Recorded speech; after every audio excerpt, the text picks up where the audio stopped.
Welcome to another episode of the ZIZO Effect Podcast. Today, we're shaking things up with a special episode that's a bit different from our usual format. We've handed over the hosting duties to none other than Dan Smitley, and this time, I'm in the hot seat as the guest. Dan's here to bring a fresh perspective and deep dive into the world of gamification and performance management, ZIZO style. So sit back, relax, and enjoy the role reversal as Dan takes the reins. Let's go. It's game time.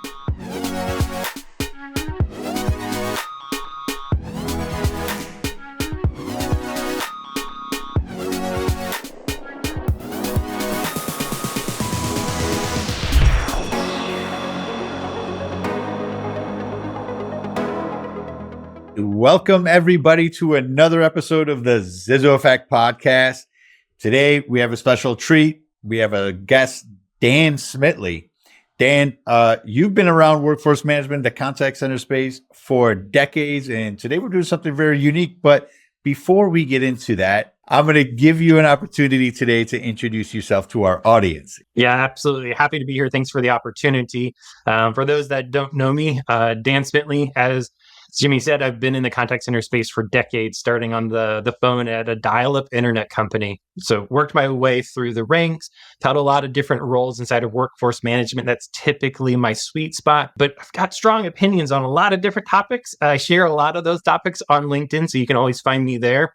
I love doing different pieces of humor, memes, and GIFs around the contact center. So if you're ever needing a kind of a lighthearted approach to the contact center seriousness, come follow me. But again, happy to be here. Thanks for this opportunity and looking forward to the conversation. Absolutely. And Dan, thank you for coming. Dan, just for context, you and I met at a conference down in Orlando at the ICMI Expo, and we had just a great conversation. And I loved how you challenged this concept and the idea of gamification, as you had put it, and I constantly always preach about, which is it's a very broad stroke, right?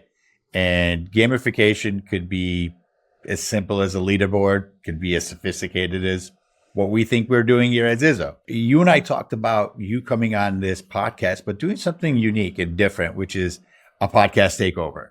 So I'm going to actually hand the reins over to you, and I'm going to give you an opportunity to have that conversation. This is your podcast. This is ZIZO Effect. You are, I'm the guest and you are the host. So I'm going to let you take it away today.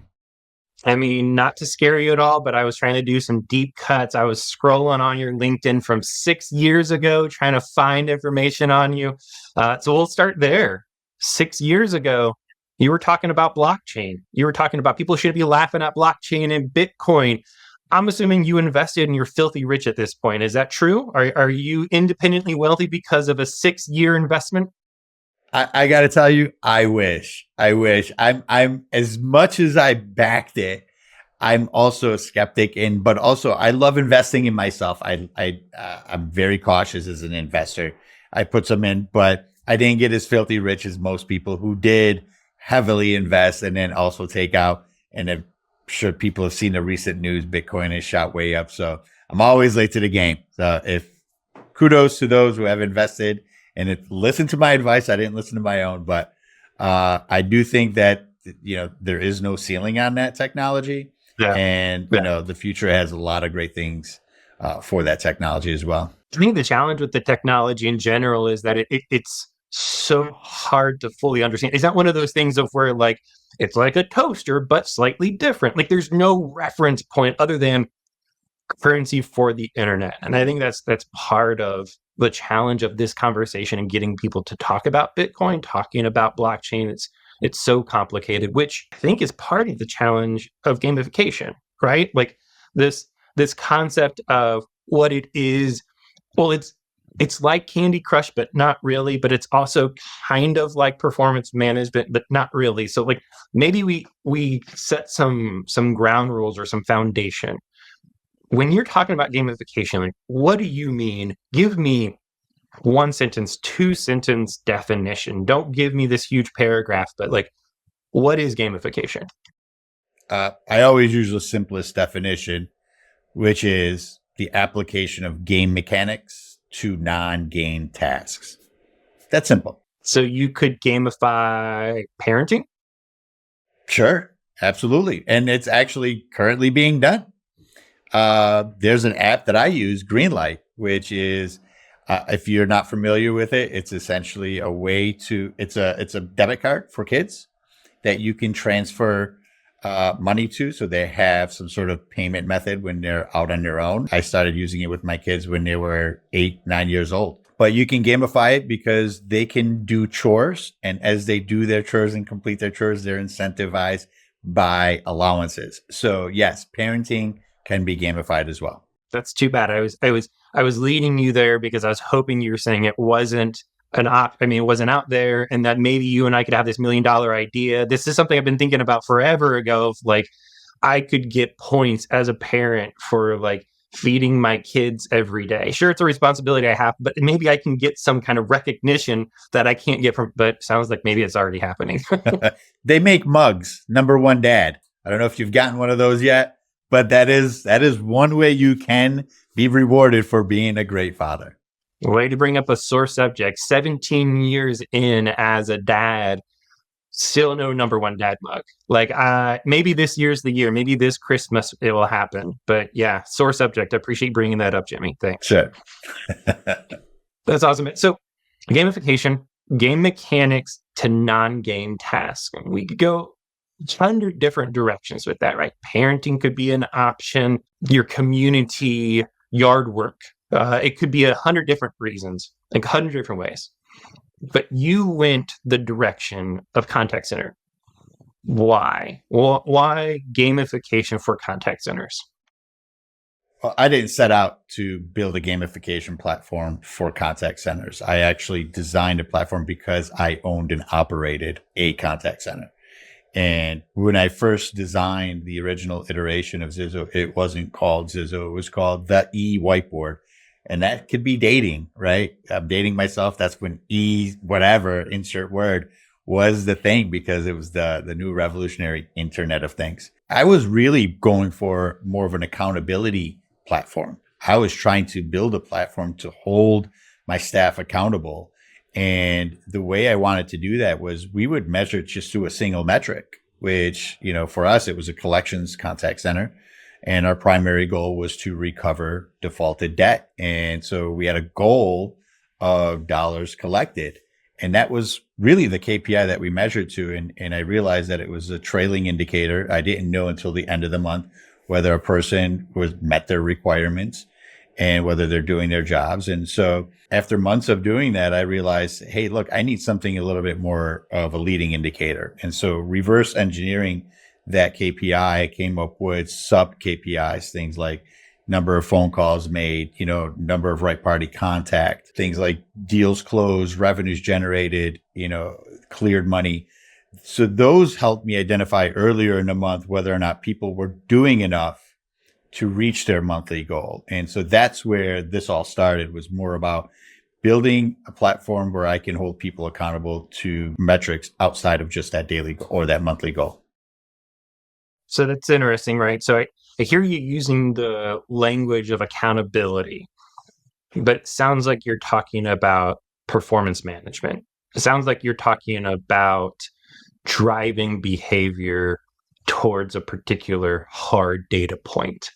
Accountability can be connected, and I'd love you to flesh that a little bit more, because I think for a lot of people, there's performance management, but we don't necessarily hold people accountable, because accountability in our minds is consequences. It's conflict. We don't want to necessarily have those. We'd prefer just to talk about, I'm coaching and supporting you to a particular goal, not count. So how do you see these two things connected? How do you see accountability and performance management connected? Sure. All right. So let me take you back a little bit further, and kind of the part of the origin story was I would always try to have accountability conversations or performance management conversations. Like, I need you to do more. You're not hitting your goal. And I would get a lot of this. So finger pointing. It's not me, it's them. I'm doing this and they're not doing that. And we had a model where, you pick up any phone call. You didn't have to work just the accounts in your queue. Anybody can grab your account that you're accountable for and work that account. So you have excuses like, hey, nobody's closing my deals and I'm closing everybody else's deals. And so once I started measuring those things and bringing them in and saying, and they would give me those excuses. And I would say, actually, I would turn my monitor towards them and said, let's take a look at the data and see what the data says. And when I pointed out information that contradicted their excuse, their eyes would open wide. They're like, you can see that. And so that's when people then started taking accountability, saying, oh, I didn't realize you can see that information. And that's curious. Can I have access to that? And that was one of those light bulb moments to me where I said, okay, I have this information. How do I provide this information to them in real time? And transparency was a critical turning point in the development of this application, where when you give them access to that data in real time, that's where that management switches, where I'm no longer micromanaging them. They begin to micromanage themselves. And that when that culture of accountability started to kind of really take root. Interesting. So I don't know the answer. I don't know where we're going to go with this, but do you think accountability is possible without transparency, without the ability for that frontline team member to know their metrics and their goals and to drive? Can you have accountability without that?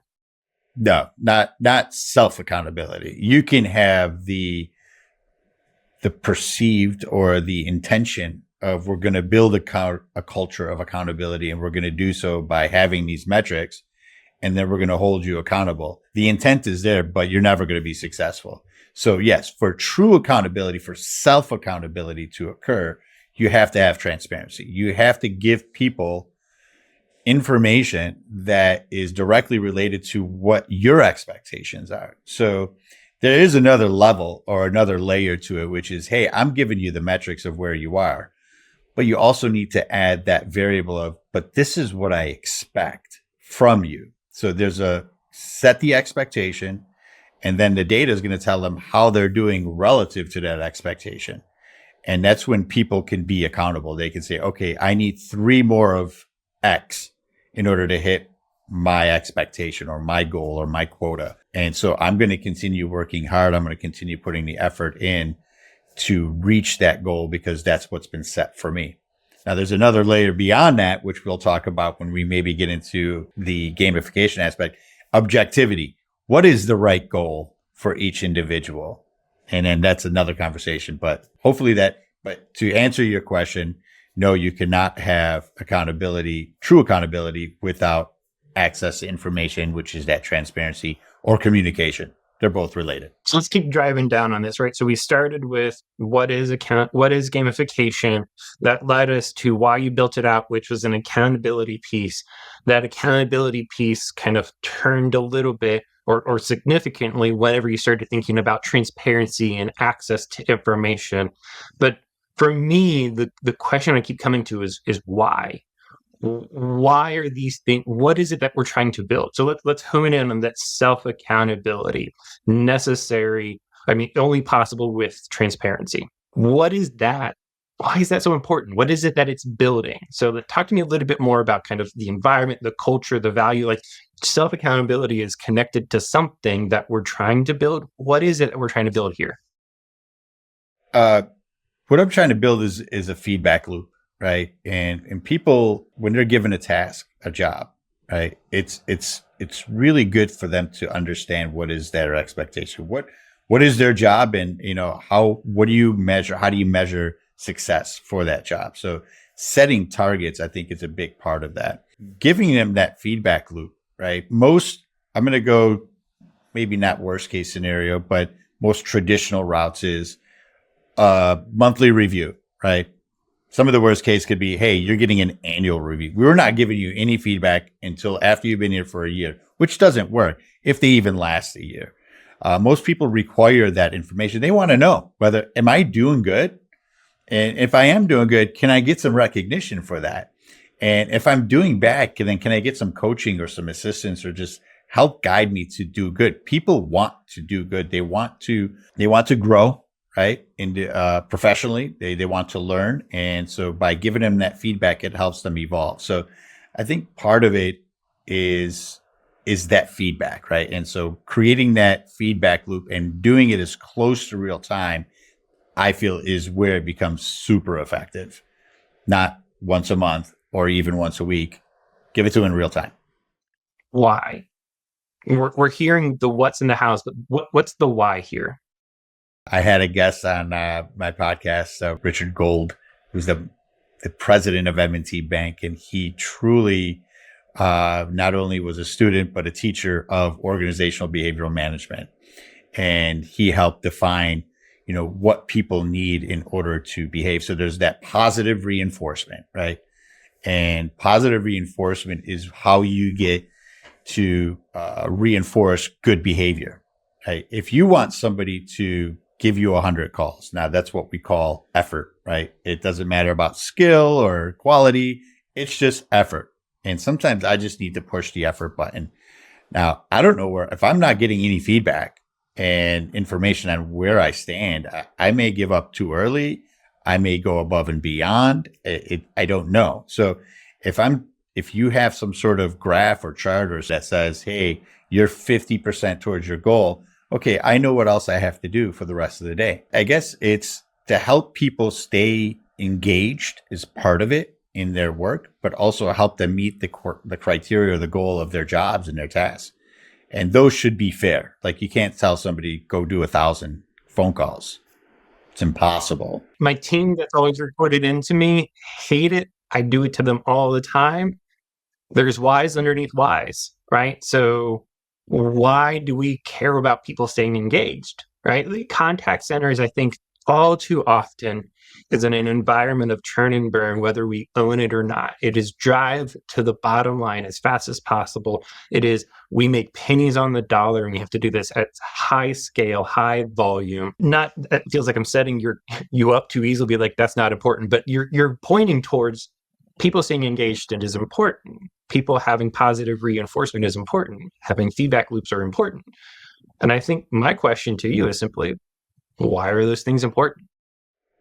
All right. So your point of, hey, as a business model, businesses only succeed if they're able to be profitable, right? If you're losing money every month, then you're just not going to be able to keep these people employed.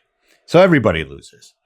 And so we actually start, when we're onboarding a new customer, we start with their business objectives. What are your financial goals as a business?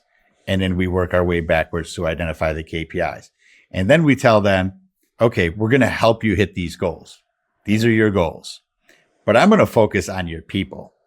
And what you said earlier, which is, hey, people aren't important. It's the numbers that are most critical. I agree with both.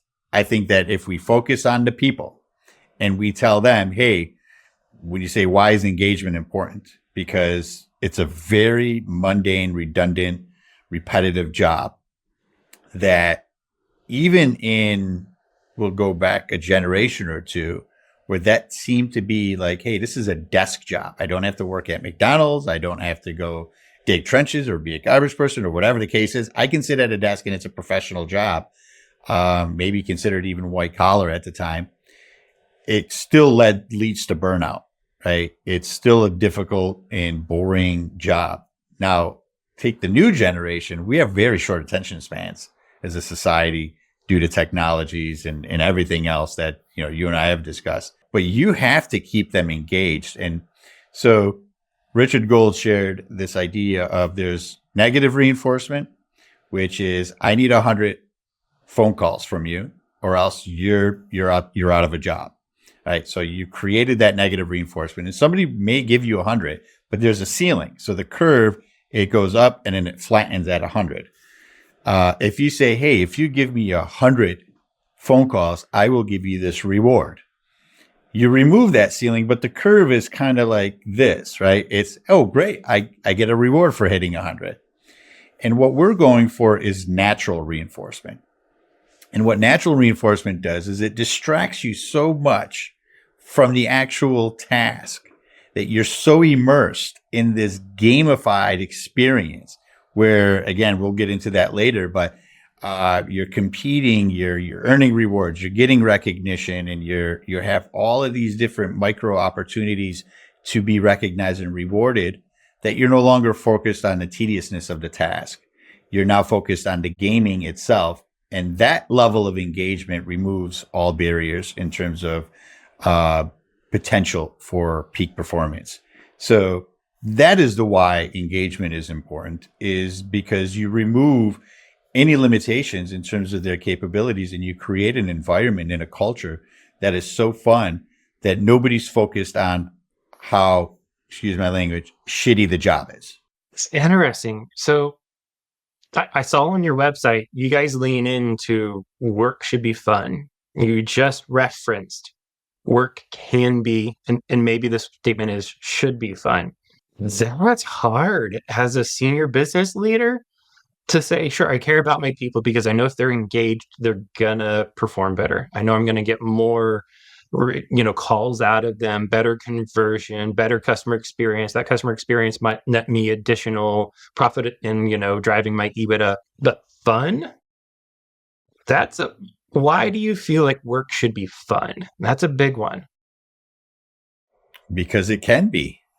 I mean, if you had an option, I mean, without compromising performance, productivity, compliance, quality, all of those things, and you had the option of, hey, you're here to do a job and you can only do a job. And, when you're done doing a job, go home.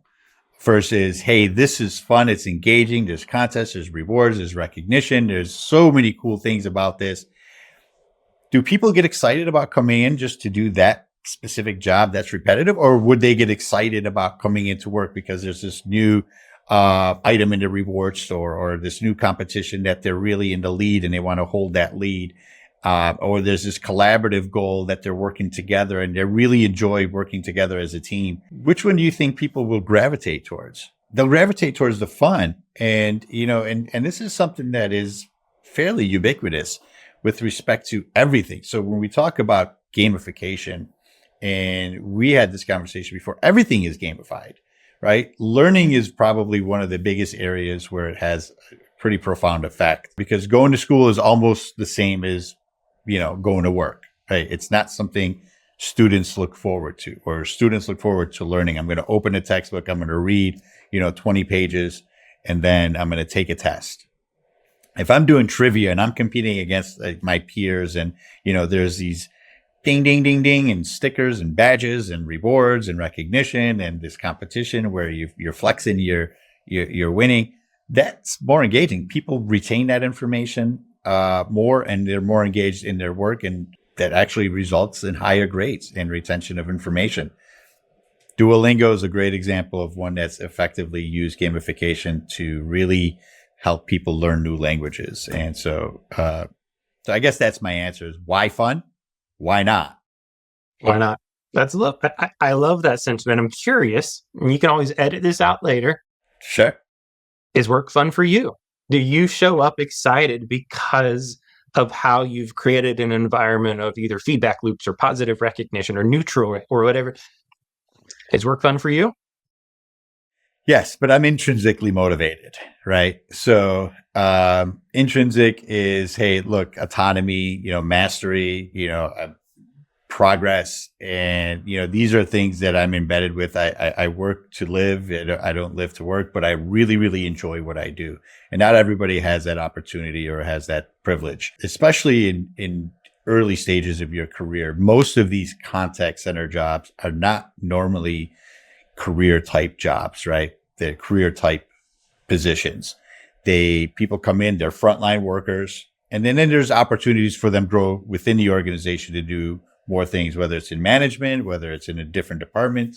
It's usually a feeder for different areas if they're going to stay with the organization.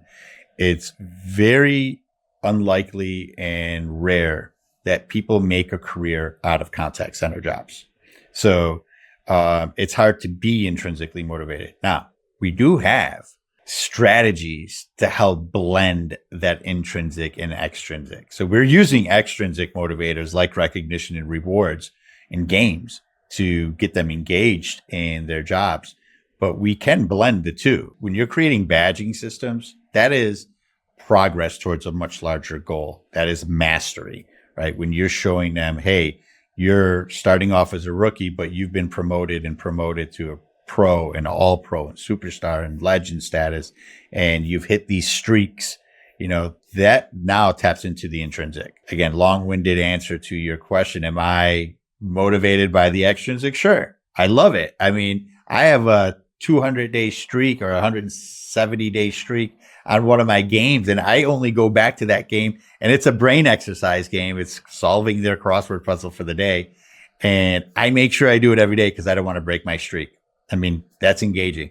Would I do it otherwise? I may forget it. I may not be as motivated to do it, but it's a game mechanic that keeps me engaged. Absolutely. And I love where you're hitting on this external and internal motivation, right? I think you hit on it perfectly of this feedback loop helps build mastery. I also see gamification, and let me know if you disagree or is it slightly different for y'all, but I see gamification also as an ability to grant a little bit of autonomy, that by creating transparency around the metrics, I'm not dependent upon my coach to come to me to tell me this information, and then I follow the specific instructions that they've given me, and they're coaching me. It's a positive thing. But this transparency of metrics, this ability to see where I'm at, gives me autonomy, again, important to that intrinsic motivation. So that way I can drive towards that next piece. So I see gamification playing in that environment too. It's 100% correct. And it was an inadvertent result of my original platform, which is called the whiteboard, where I seen people begin to micromanage themselves. They became addicted to the data, and they were addicted to seeing how they were doing against their peers, how they were doing against their expectations. We slowly began building game mechanics into that platform because we would do contests and we would use the data from the platform to run these contests. So that drove them even further into the data to see how they were doing in terms of statuses and these competitions. But no, 100% correct. I think autonomy is definitely a byproduct, but one of our intentions in terms of a management tool. So we want to revolutionize workforce management. It's a very strong and ambitious statement to make, but I feel that that society is ready for that. You have to. That the world has changed so dramatically over the past 5 years with, work from home becoming normalized, new generation coming into the workforce that is quite unique. That's the first generation born into technology. But also, rising wages in the gig economy. There are so many other options that people can go and work at. And people are decisive. They're a lot more decisive today than they were in the past. In the past, if we were going to make a decision about our jobs or our positions, we didn't quit until we started finding another job or until we found another job. People are quitting immediately. We've seen instances where they go through training, they get on the floor day one, they go to lunch and they say, this just isn't for me. And they don't come back. I mean, that's how decisive it is. And, the companies, they're paying for that training, and that onboarding and all of the tools that are necessary that they have to pay for to get those people onboarded. And then they get no benefit from it. So I think it's important that, I want to go back to that question about, is the business more important than fun?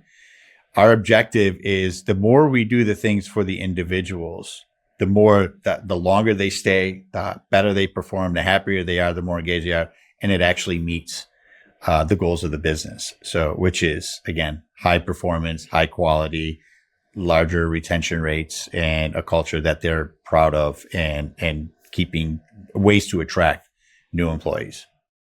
Love it. Love it. You hit on something that when I saw it, I was like, wait, what do we mean with this? And you literally just said the phrase.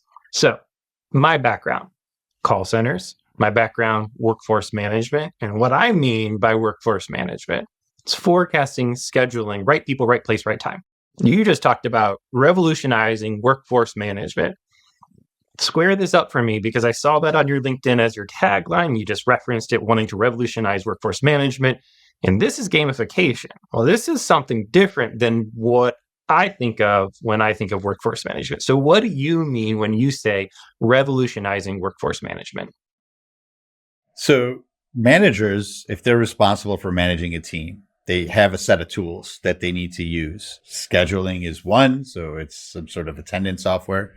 But performance management is another, so they have to tap into their systems of record, pull reports, analyze that data, put those kind of somehow reconcile them against what their requirement is as a manager of that team, and identify who's doing what, and then determine what sort of activities or events that need to occur for each individual. Do I need to coach that person? Do I need to recognize that person? Do I need to reward that person?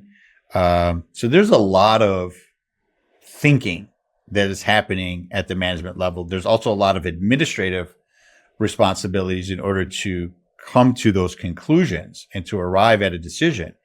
And so when I talk about revolutionizing workforce management, is we bring in a tool that does all of that for you, automated. And your job now, and what we're hoping will happen, is to leverage that tool and to focus on the human element, right? So there's no longer a need to do the administrative tasks. You don't have to go into the systems. You don't have to pull reports. You don't have to analyze that data. We do all of that. We also, objectivity, fairness, and inclusivity is a big part of this, of our platform and what we design. So when we set expectations, you can't expect everybody to perform at the same level, regardless of how much experience they had, how long they've been with you, and how much you pay them. There's a lot of subjectivity that happens. And we want to remove all of that. When I originally designed it, I didn't trust my managers. I didn't think that they were smart enough to do the things that I wanted them to do. I apologize if that offends, but in reality, most of them weren't formally trained in management.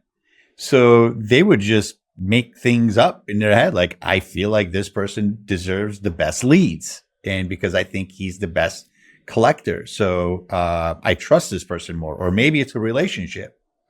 I like this person, so I'm going to treat him differently. I'm going to give him the best schedules and the best, compensation package. But what I did is I said, no, we're going to treat everybody the same. But I understand that not everybody is the same. So we're going to set the expectations based on an algorithm. And that algorithm provides everybody the same opportunities to grow with the organization and to be treated equally and fairly. And you can build policies around it. So, without diving too deep into the algorithm, when I talk about revolutionizing, is building a system that does all the computating, the thinking, and then provides actionable insights. It's going to tell you, Dan is struggling in this metric. You need to go and coach that individual. Jimmy is really excelling in these areas. We're going to celebrate him, and you need to go and just give him a quick pat on the back, and maybe put Dan and Jimmy together and create a mentor protege contest where you give them a collaborative goal. They will work together, and we will recognize both of them for succeeding. And what usually happens is the mentor will help transfer knowledge to that protege and help that person grow, which also, again, makes Dan's job more enjoyable because he's actually able to succeed and he's seeing progress towards mastery. So that's the revolutionary thing. You do need to have some progressive thinking because you're going to get out of your comfort zone, and you're going to have to trust data, and that the algorithm is fair and inclusive. And this is honestly why when we spoke at ICMI, I think I connected so well with what you were thinking about, right? I've heard a lot of organizations talk about a human-centered AI experience. They're all talking about keeping the human in the loop, and I think what I'm hearing from you and how you all are thinking about your platform and how you want to design it's taking the grunt work out of the management of people, and then equipping people to connect with people. I think so often we're taking the grunt work out of it so that way people can be isolated, so that people can just run by themselves, so that people can just do their own thing. And what it looks like to me from the outside, not being a customer of yours, it looks like you guys are trying to enable and equip, taking the grunt work out of something so that people still connect with people, that we're still focusing on that. And for me, that felt really unique and really interesting. So I appreciate where you guys are going and how you're thinking about this. 2 questions for you. 1, who shouldn't buy your product? Who are not your customers? When is it just not a good fit for them to work with you? That's actually an easy one because we have 3 criteria that we require from our customers before we can actually work with them. And so there's a lot. Number one criteria is repeatable tasks, right?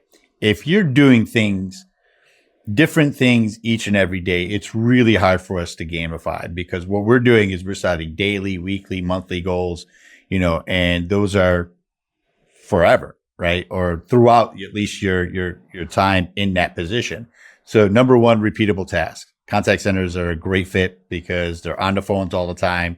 They're, whether their task is support, customer service, collections, sales, they're usually doing the same things each and every day. Number two, second criteria is large workforce doing the same task. Like if you have a team of 3 and we have a leaderboard of 3 and you're in the top 3 all the time and you have the competition with 3 people, it doesn't make sense. So for us, it's, having at least 20 people in your department. We've done it with a little bit less, even, the organization might be larger, but, each department they meet the same criteria where it's repeatable tasks. Everybody's doing the same task and it's a large workforce. And then the third is you have to have systems that we can integrate with. So in order for us to provide that close to real-time feedback loop, we don't want any manual data entry.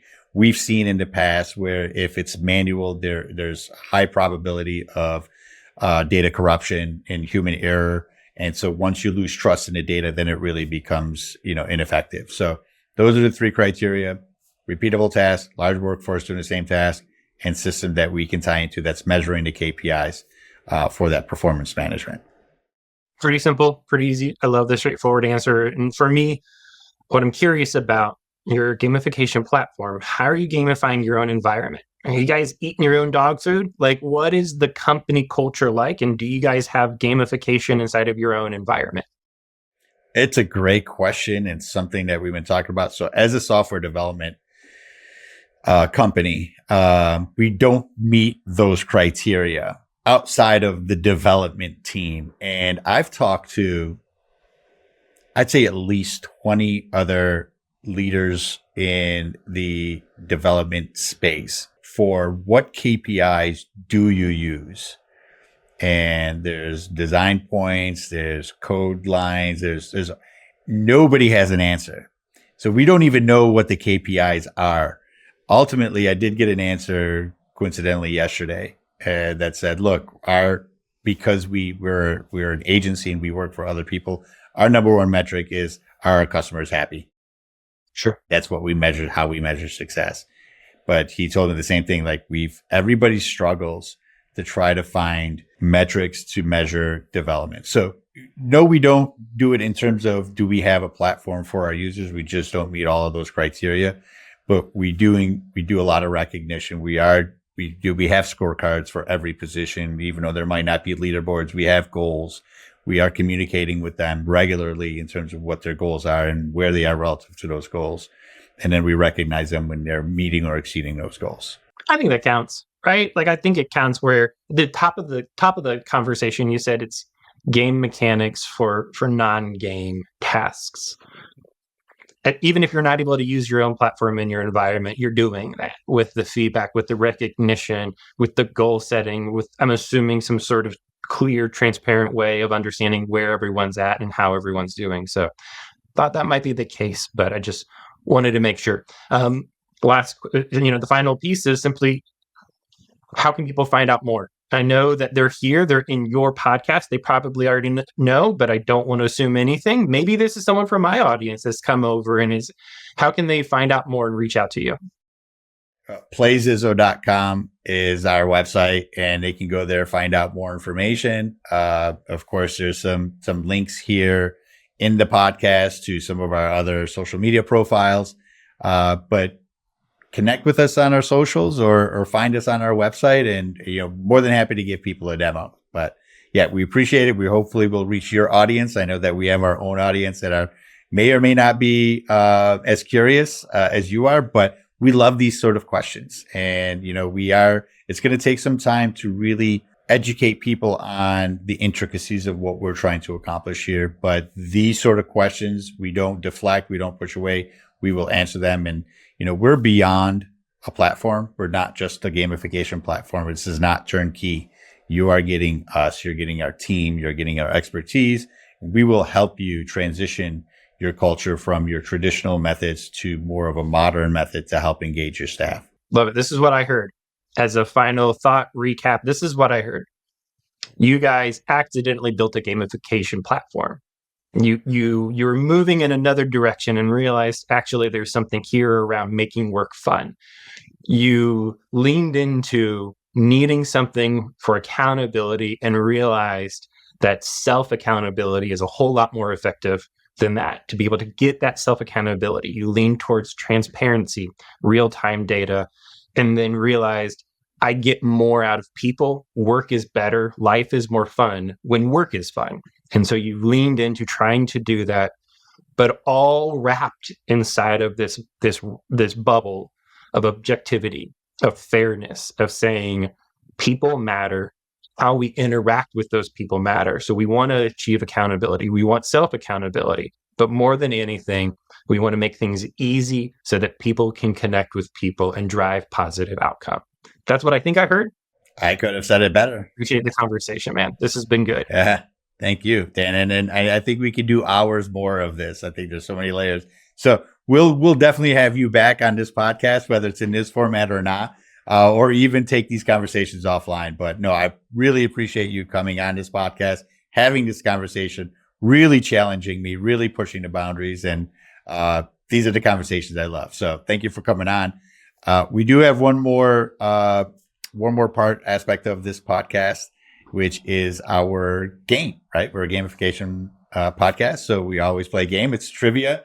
Dan, I think you're probably going to be one of my biggest competitors here. You're sharp. You seem to know your stuff. So no, Jill, my wife is the trivia person. She's the trivia puzzle person. Yeah. I'm typically like 10 minutes behind her. I was like, oh, I get it now. So no, you're going to destroy me, but let's do this anyway. It'll be fun. Let's do it. What famous wall is visible from space?